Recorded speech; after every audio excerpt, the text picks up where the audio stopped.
As winter approaches, a new and cruel king sits on the Iron Throne, but other would-be rulers have plans of their own.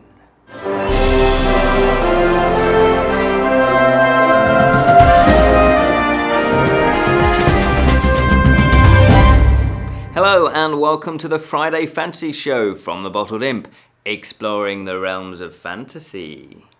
My name is Ken Boyter, and today we are taking a look at this bad boy. Yes, this is Series 2, or as the Americans like to call it, Season 2, of Game of Thrones, which, as you probably know by now, is based on the George R.R. Martin series of novels, A Song of Ice and Fire. Don't worry, there's not going to be any spoilers. We have had a look at Series 1, so you can check that out on our YouTube channel. Plus, we have other Game of Thrones related reviews there as well, such as the board game and a few other novels that George R.R. Martin has written too. Anyway, let's crack on to find out just what has happened in Series 2. Game of Thrones Series 2, what's it all about? As I said earlier, there aren't going to be any spoilers in this, so obviously talking about the plot can be quite tricky, so I tend to do a bit more of an overview with my reviews. That said, the setup, obviously if you've watched Series 1 or if you've read the book, you know the setup, but I'll give a brief setup. It is based in Westeros primarily, and the countries are kind of European, and there's some sort of Mediterranean countries there as well. It's loosely based on the War of the Worlds. We've just done that review, not War of the Worlds. Not review. Anyway, I'll crack on. This is going well, isn't it? It's loosely based on the War of the Roses, which was a real war that took place many, many hundreds of years ago in England. So that was the inspiration for George R.R. Martin. And so in Westeros, there are 7 kingdoms, and there are powerful houses that are very rich, very noble. Well, some are richer than others. Very noble, very ancient, and they're all vying for this Iron Throne. They all want to be the one king or queen that rules all of the other kingdoms to unify the land. Then you have north of the wall, there's this huge huge ice wall that's up north, and it gets very, very cold. Now, north of the wall are the wildlings, which are the Westeros people think they're savages, basically, because they live so far north. They, live very frugally. They live off the land. They hunt, and there's that storyline there as well. So you've got the wildlings, but also you've got the White Walkers. Now, I don't really want to go too much about what they are, because at this stage of the game, we don't really know, but we know they're there and we know they're scary. So that is basically the setup of the whole Game of Thrones series, all of them. And what we have here is we have a continuation, obviously it's Series 2, of Series 1, and there are various themes that come through this. It is 10 episodes, it's 10 hours of story, and they managed to pack in so much into this. So the various themes are, in this series, primarily it's war. It's all about fighting, it's all about armies, it's all about the gritty nature, the practical side of war. It doesn't sugarcoat it, it doesn't glorify war.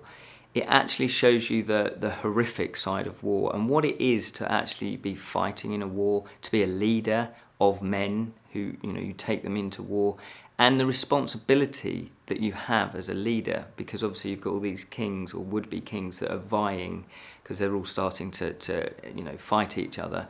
So you've got their worries, their responsibilities, their concerns mixed in with actual soldiers on the ground and the realities of their plight, of what it is to be a soldier that's marched and maybe they're hungry.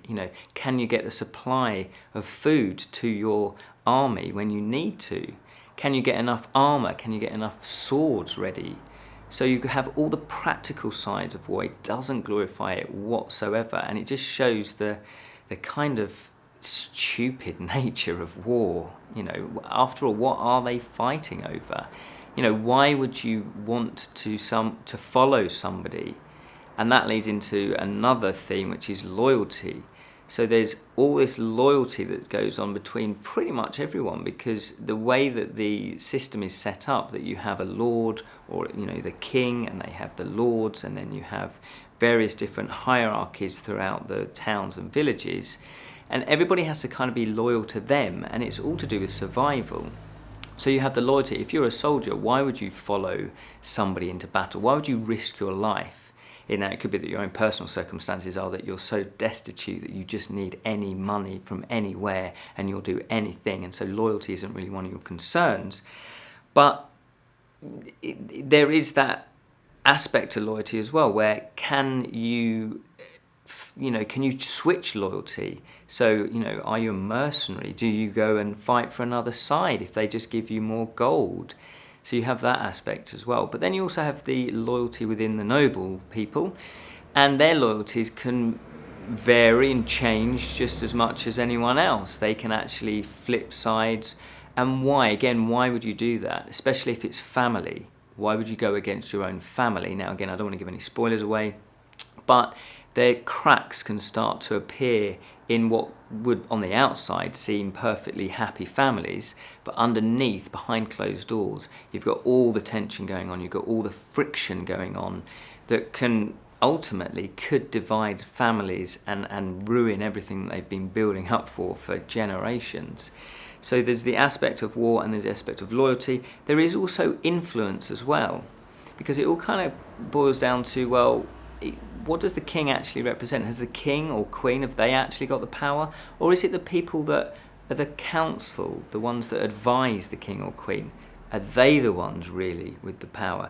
They're the ones that normally then have the network of people that they in turn have the knowledge, and therefore maybe if they're not below blackmailing people, they then can have power through a corrupt way, through blackmail.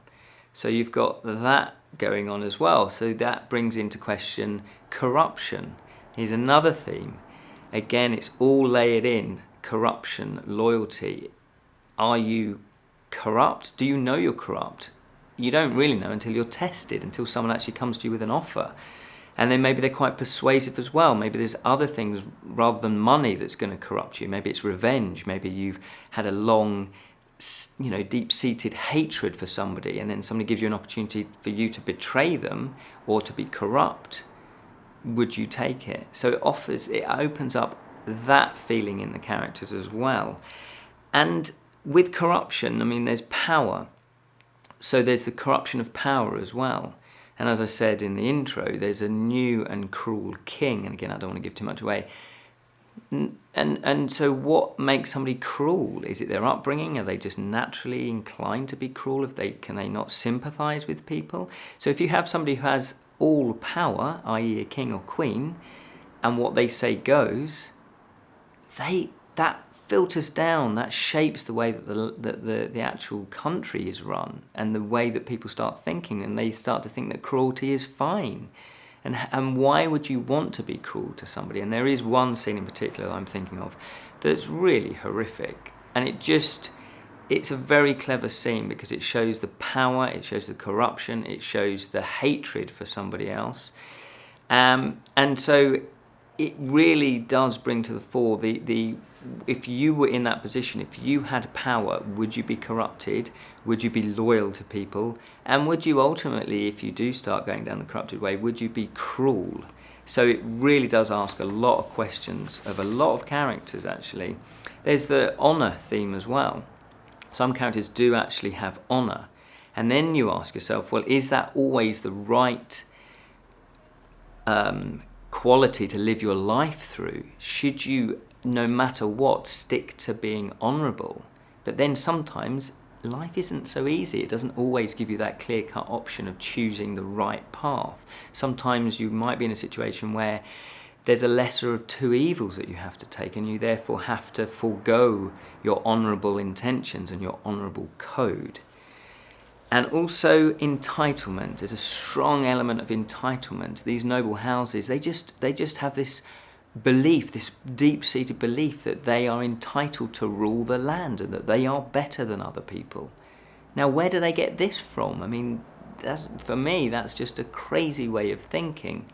And so you have this entitlement, and if it's strong enough in people, it will start to affect other people, especially if they've got money, because money can buy you armies, can then buy you loyalty as such. I mean, whether it's real or not, but it can buy you, and it just comes down to strength, especially in this kind of medieval setting where it seems like you could just raise an army, you could then claim power, and nobody can stand in your way. And in a way, that's kind of like modern society today. It really does boil down to who controls the army and the violence and the force and the power. And there's that fear, the fear of we have the power, we have the strength to physically beat you. And that, for me, when I kind of started to work all this out, about society and systems and how we live and how do we get to this sort of situation, it still comes down to that, which I'm not comfortable with. So you have all those themes running through this, and it's very complex. The strength of the series, as was series 1 and the books, are the characters. They are so well developed. George R. R. Martin has a way, and these writers on the TV series have a way of writing the characters to perfection. You get to know their loves, their desires, their hates, their motivation. They've got flaws. You get to see what they think about other characters, and they're so believable. And not just, the men are written well, but we don't quite know how to write for women. No. Every single character is well-rounded, and every single character could be the star, could be the main character, could actually have their spin-off series because they're that well characterized. And from that, you then get the storylines, because the characters do provide the storylines. And for me, that is how it should be. The storylines should come from the characters' desires and motivations, as well as sometimes the situation and how the characters react to that. But predominantly, it's action. It's the action. It's the thoughts and then the actions of the characters that propel the storyline along. Fantasy elements are starting to rise. In Series 1, they're just there in the background. You've probably seen Series 1, there's dragon eggs, but not a lot else. In this one, yes, you do see magic actually happening. It's being performed. Again, I don't want to give too much away. And by different races as well. So there's different types of magic systems depending on which race you are, which I really, really thought was lovely. So it's not just one blanket way of using magic. There's beliefs and systems of magic, and it's sort of done in a way that's real, that you just, it's there, magic is there, and there's a cost to it, there's its own set of rules. And also, as I say, there are the White Walkers, and they are very fantasy-based. They are, they're basically zombies, but they're very, very well done. But again, in a very clever way, you seem to believe in them. They're not quite like zombies, but they have that sort of undead quality to them, but they're real, and they have their own set of rules that you believe in. They just seem to be this ancient race that are there, and they've filmed it and written them in a way that you totally believe it. The storylines, as I say, they're very complex, and they do come from the characterization. They are very gripping. There's loads of surprises, which is fantastic. You can't really second guess what's going to happen. And as each book continues and each series continues, that becomes part of the fun, actually. It's like, wow, okay, so what's going to happen now? Everything is on the table. I will say that they're not afraid to kill off main characters. That's not necessarily a spoiler, because I think that's pretty much known out there. So bearing that in mind, you know that if someone gets into a sword fight, or if there's a punch up in a tavern or something, they could actually die. This is proper. This isn't just, and then they get rescued, or then they will never die and there's no jeopardy. There is jeopardy. So I love it for that. I think it's really well done. And there's complex storylines. This is not dumbed down to anybody. You need to concentrate when you watch this and really follow it closely. I absolutely adore the storylines. And as I say, they come from the characters' desires and needs, which for me is crucial. The world building here is amazing. George R. R. Martin has put in religion, myths, folklore, the economic system. He's put in the different cultures, the different races, the magic. It really does feel like you could live there. I mean, I wouldn't necessarily want to if I was poor, because if you're poor, you are in trouble. If you got money, it could be quite a nice place to live, but again, you'd need to make sure you knew how to use a weapon. That's what I'm saying about that. It's a very violent place. The production values are amazing. They put a lot of time and effort into this. You can see there's love and care into this. This isn't just a show they throw together. And it does rival big Hollywood feature films, and a lot of television now does this, where they can really explore, because they have the time, they have the hours now. You know, if you've got 10 episodes or even 6 episodes, you can explore the characters a lot more and the storylines in depth, like a novel. And I think that's the secret of this success, that they've done it as a television series rather than done it as, say, a trilogy. It would be too complex to try and fit into that. So overall, I absolutely adored Series 2. They hit the floor running. They did exactly what they did in Series 1 and cranked it up another notch. And I thought Series 1 was amazing, just perfect. If you want to know how fantasy is written, acted, produced, filmed, even written, you know, as I say, the books, this is it. This, for me, is the pinnacle of fantasy. I can't think of another fantasy series that is as good as Game of Thrones, especially Series 2. Series 2 of Game of Thrones. So excited. It's such a good series. They are now on Series 7 on the telly, so we've got a few more to catch up, but don't worry, because we will be reviewing all of them. Thank you so much for watching. Remember to check out our other Game of Thrones reviews. Until next time, remember to keep it unreal, especially if you sit